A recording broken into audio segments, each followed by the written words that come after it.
Hello everyone, this is Joshua Smith of Apollo's Artifacts. It is the summer 2018. We're going to take a look at one Senator Joe McCarthy to decide whether or not the early verdict on him that history has taken that McCarthy was crazy and out of control. We're going to find out, is that actually true in light of the Venona Intercepts or the Venona Files or the Venona Disclosure, which is actually an issue that may be large enough separately that I should do another show on it, but this is only to try to set things right in relation to Joe McCarthy himself. And I've gathered here a lot of different information from several different sources, all of which I'll have linked below. And we'll start here by looking at this. So what do we know some 67 years later? For one thing, that McCarthy actually underestimated the number of American Soviet spies working for the USSR in the FDR administration. So contrary to the depictions that we've had in television and film over all these years, and of course by a litany of left and far left historians, there literally were commies around every corner and lurking under every bed. They were all over the place. It took a while, but in 1994, NSA and CIA released 190,000 formerly classified cablegrams they and their predecessor agencies intercepted from 1943 to 1980. The number of American Soviet agents identified from Venona has reached 500, more than double those that McCarthy had predicted, as researchers have decrypted only 10% of the documents thus far.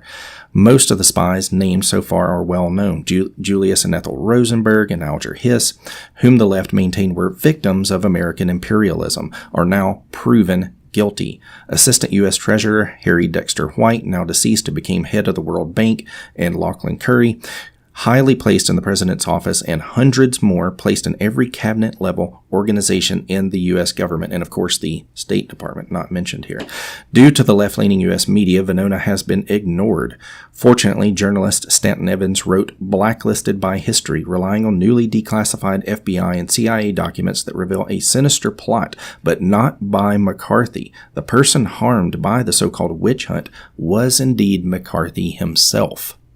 And we have here in an article from WorldNet Daily, although Joseph McCarthy was one of the most demonized American politicians of the last century, new information, including half-century-old FBI recordings of Soviet embassy conversations, are showing that McCarthy was right in nearly all his accusations. It says here, pulling all of the latest evidence together was Professor Arthur Herman in his new book, Joseph McCarthy, Re-examining the Life and Legacy of America's Most Hated Senator, and featured in a Sunday New York Times magazine, shows the vindication of most of McCarthy's charges. Herman, who is also coordinator of the Smithsonian's Western Heritage Program, said that the accuracy of McCarthy's charges, quote, was no longer a matter of debate, and that they are now accepted as fact. However, the term McCarthyism still remains in the language. Asked whether McCarthy had understood all the forces arrayed against him, Herman said no, that McCarthy hadn't realized he'd be fighting against much of the Washington establishment. Now, where do we see that playing out today in 2018? President Truman was fearful that exposure would reflect on key Democrat officials, he said, and big media in the academic world were very leftist. A heritage of the Depression and World War II. See, already at that time, it was already heavily to the left, and it's gotten even more so since then. High government officials also feared investigations of their past appointments and associations with people who turned out to be communists or sympathizers. Joe McCarthy had been a Marine air gunner, an amateur boxer, a county judge, and towards the end, under constant attack, he began to drink heavily. Herman said he certainly was in over his head, and his fall came about after sweeping attacks on General Marshall and the Army. Senator Taft and other key supporters then began to draw away from him. And if you want to know more about this, you should check out something called Major Jordan's Diary, where it's documented that high levels of the U.S. government, including members of the military, were actively supplying the Soviet Union with all kinds of military equipment, even things that led to the development of the bomb, uranium, plutonium, so on and so forth. It's a fascinating tale. But I'm going to move to an article called Setting the Record on Joe McCarthy Straight from Front Page Mag, December 3rd, 2013, by Harvey Clare, where he goes into some depth covering his personal readings of the Venona files. He says, Was Joe McCarthy right? I am tempted to start my talk by saying I have here in my hands a list of names. That, of course, was the phrase made famous by Senator Joseph McCarthy, who built his political career in the early 1950s. The history books tell us on exaggerating the extent of communist subversion of American life. He also gave his name to a phenomenon that has become a term of opprobrium in American political life. To accuse someone of McCarthyism or to label a person a McCarthyite is not to issue a compliment. The implication is that a person so named has made scurrilous and unwanted accusations and is engaged in unethical and sleazy maneuvers. The late senator from Wisconsin even gave his name to the period. The McCarthy era is commonly depicted as one where America, consumed by a paranoid and irrational fear of domestic communism. In fact, the one work of literature that virtually every high school student in America will read is Arthur Miller's play, The Crucible, and if you don't read it, then they end up showing you the film. An account of the Salem witch trials in which the main character is pushed and pressed to name his fellow citizens as witches. John Proctor's refusal to falsely implicate innocent people leads to his own condemnation and execution. Miller wrote his play during the heyday of McCarthyism and consistently maintained that it should be read as a parable of what happens when a community begins searching for and persecuting heretics. And goodness forbid we go after socialists or communists in our midst to wish to destroy all of society, right? Since, like witches, communist spies were largely regarded as figments of the imagination, it is little wonder that the first version of the National History Standards for high school, released several years ago, devoted an inordinate amount of time to McCarthyism as the most frightening and detestable era in modern American history. For much of the 1970s, 1980s, and 1990s, there was a steady outpouring of books and articles arguing that the Communist Party of the United States was a small, inoffensive group of idealists committed to democracy, civil rights, and labor organizing that was demonized and persecuted by an American Inquisition, headed not only by McCarthy but also by J. Edgar Hoover, head of the FBI, and Richard Nixon, persecutor of Alger Hiss. During the 1970s, revelations of FBI excesses and breaches of the law led to denunciations of Hoover, who was also smeared in an expose as someone blackmailed by organized crime because they had pictures of him dressed as a woman. That, incidentally, is a charge we now know to have been fabricated by the Soviet KGB and disseminated by a gullible and all too willing leftist press. And of course, Watergate led to Nixon's disgrace and resignation from the presidency. Among historians, there was widespread support for the idea that the American government had vastly overestimated the threat of Soviet espionage. Convictions of Alger Hiss and the Rosenbergs were widely regarded as miscarriages of justice. The charges of Elizabeth Bentley that dozens of government employees had given her secret data to turn over to the Russians were derided as the unsupported ravings of a deluded alcoholic. President Truman's imposition of a federal loyalty security program was attacked as an unjustified intrusion on civil liberties. Fears of Reds hiding under beds unleashed by liberals like Truman, it was alleged, had contributed mightily to Senator McCarthy's ability to demagogue the communist issue. Beginning in the mid-1990s, this simplistic version of an American history in which national security fears were merely the pretext for an attack on civil rights and liberties began to lose ground. With the collapse of the Soviet Union, previously closed Russian archives began to open to scholars. I was the first American to gain access to the previously closed files of the Communist International and the CP-USA itself, located in Moscow in the summer of 1992. Although I was originally far more interested in issues of the CP's political activities in America, I unexpectedly began to come across documents marked top secret being sent by a man named Pavel Fitton that contained the names of employees of the United States government who had been accused of being Soviet spies by Elizabeth Bentley, a defector from Soviet intelligence back in the late 1940s. It was interesting enough that these documents were labeled top secret. What was even more fascinating was that Fitton was head of the KGB's Foreign Intelligence Branch, and that his memos were dated from 1943 and 1944, long before Bentley went to the FBI. That meant they were not reports on her testimony. Because the archivist had not realized that this material was in the files or its significance, I was able to take the microfilm copies out of the country. In The Secret World of American Communism, John Haynes and I reprinted nearly 100 Russian KGB documents establishing that Soviet intelligence had recruited American communists to spy on its behalf. We also showed that from its inception in 1919, the CP-USA had been generously funded by the Soviet Union with subsidies that reached $3 million per year by the mid-1980s, and that the party leadership had worked closely with Soviet intelligence to ferret out American secrets.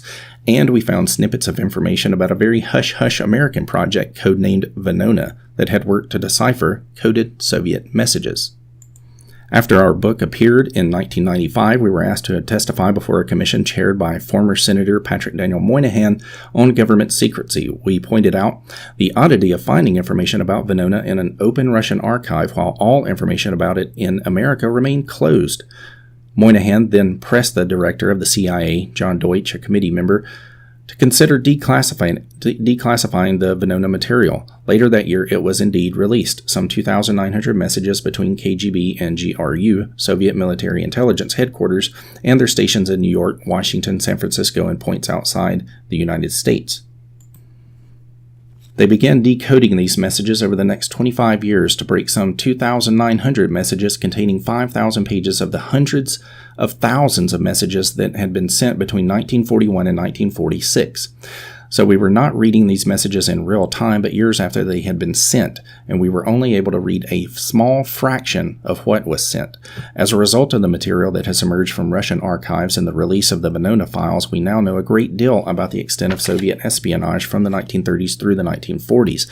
There is no longer any question about the fact that Julius and Ethel Rosenberg were indeed Soviet spies, although Ethel played a very minor role.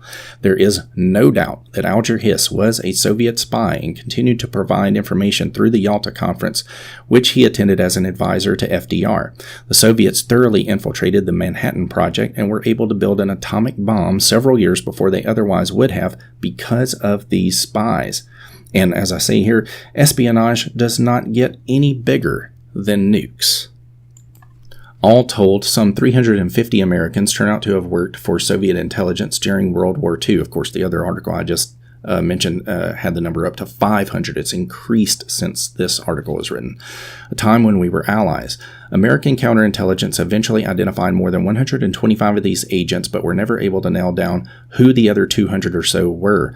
Virtually every one of the people accused of being a Soviet agent by Elizabeth Bentley and Whittaker Chambers both reviled and denounced for making false charges, not only by political partisans in the 1940s, but by historians ever since, turns out to have actually been a Soviet spy. Which of course brings us back to Senator McCarthy himself, showing that indeed he too was right, although he was not the first person nor the only one to point these things out, and although he did get many of the details wrong, the overall picture that he painted was actually accurate. The article continues here. Many historians today are both wrong on the details about McCarthyism and morally obtuse about the nature of communism. I would say they're not morally obtuse. They know damn well what communism is and what it includes, and they like it. Far too many American historians believe that anti-communism or the search for Soviet spies was baseless paranoia. No, that's how they depict it, intentionally, again, as throwing smoke bombs to get you off of the trail. They recoil so strongly from McCarthy that they are unable to recognize that just because an objectionable politician cynically employed anti-communism does not mean that anti-communism itself was objectionable. The CPUSA was a haven for spies, and Soviet subversion presented a genuine security threat to the United States. But for Ellen Schrecker, former editor of Academe, Journal of the American Association of University Professors, all varieties of anti-communism are species of McCarthyism. Opposition to communism, she has written, quote, tapped into something dark and nasty in the human soul. Of course, if you're a socialist or a communist, you don't want people looking for you. Blanche Wiesen-Cook of CUNY lamented that, quote, everything fine and creative in American thought has been splattered and smeared by hostility to communism. Are you out of your blasted mind? Yes. One of the oddest phenomena in the academic world is the nostalgia so many professors display for communism. The human costs of that ideology we now know run upwards of 100 million dead in the former Soviet Union, China, Cambodia, Eastern Europe, and North Korea. In light of archival evidence that during the Great Purges of the 1930s, the USSR was executing almost 1,000 political prisoners per day, Robert Thurston of Miami University recently denied that there was ever any extensive fear in the USSR. The collapse of the Soviet Union dismayed a number of historians, which I covered before in an episode called The Question, I'll link that below, who have lamented the sense of triumphalism among those who applaud its end. One diplomatic historian, Scott Lucas of Birmingham University in England, complained that revelations of Soviet spying were, quote, part of the continued effort to win the history of the Cold War, as if there is any doubt how that contest ended. Most disturbing has been the willingness of many historians to blind themselves to historical evidence altogether as the new material has emerged from Russian archives and the declassified Venona documents. Far too many historians have allowed their political and ideological biases to distort their historical judgment.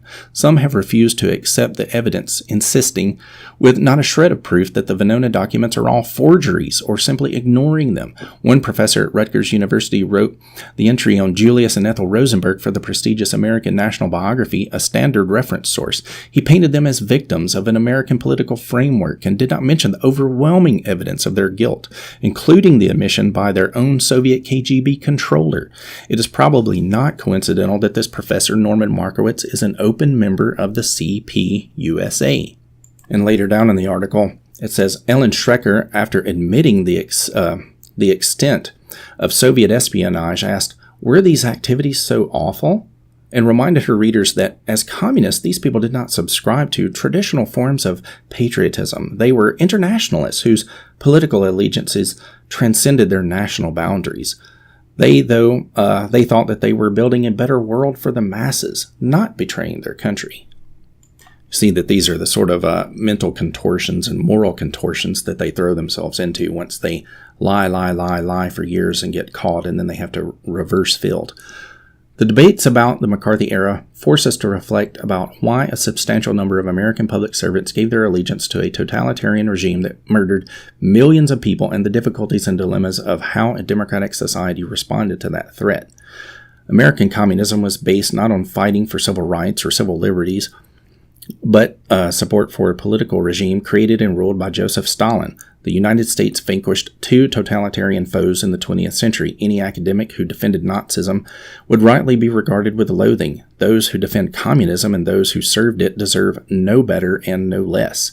That so many American historians, including past presidents of the Organization of American Historians and the American Historical Association, remain willing in the 21st century to apologize for or ignore the evils of communism, and that pointing this out as controversial is, alas, another one of the legacies of Senator Joseph McCarthy.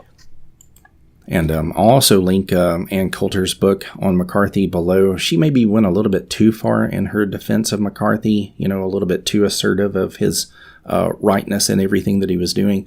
But as a sort of addendum to this, I'll read that the Venona Project intercepted codes passed among agents of the Communist Soviet Union during World War II and attempted to decrypt them. This was a project by the United States and United Kingdom during the Cold War. It helped identify people who were spying for the Soviet Union and passing military secrets, such as information about the atomic bomb. Historians John Earl Haynes and Harvey Clare have stated, quote, unfortunately, the success of government secrecy in this case has seriously distorted our understanding of post-World War II history.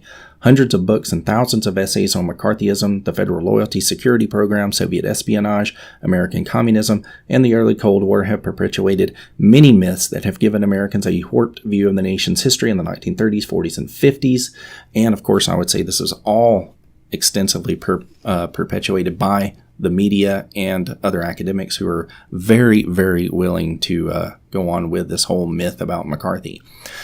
Please be sure to like, subscribe, and share this around, and thank you.